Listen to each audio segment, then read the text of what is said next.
Les soldats soviétiques ont rapidement tourné le canon antiaérien et ont verrouillé le chasseur allemand dans le ciel. Après avoir confirmé son altitude, le capitaine a donné l'ordre et 10 obus ont été tirés droit vers le ciel. Le chasseur allemand a immédiatement fait demi-tour. Pendant que les femmes ajustaient le canon, il a plongé vers le bas et a ouvert le feu sur la position d'artillerie avec ses mitrailleuses. La capitaine n'a pas hésité une seconde. Elle a immédiatement pris la place de sa camarade tombée et a verrouillé à nouveau le chasseur allemand. 5 obus ont été tirés en succession rapide, touchant avec succès l'aile droite de l'avion. Le pilote a rapidement sauté en parachute, mais pour venger leur camarade tombé, les femmes ont immédiatement réajusté le canon et ont tiré 5 obus de plus, touchant le pilote directement en plein vol. Cette scène a complètement stupéfait le capitaine. À ses yeux, ces soldats n'avaient aucune discipline.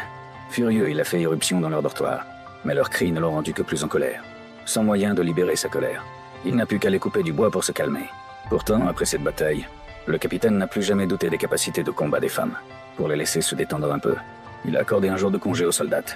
La capitaine Nina a décidé de profiter de cette occasion pour rentrer chez elle voir ses parents, mais quand elle est entrée dans la forêt profonde, elle a découvert de manière inattendue 2 soldats allemands en train d'enterrer un corps. Nina s'est immédiatement cachée sur le côté. Les soldats allemands sont passés juste à côté d'elle, et elle avait tellement peur qu'elle n'osait même pas respirer.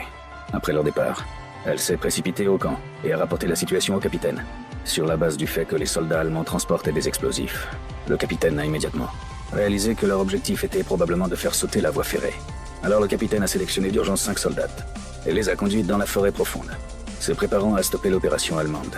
Il a fait traverser le marais aux femmes et est arrivé en avance, sur l'itinéraire que les Allemands étaient susceptibles d'emprunter.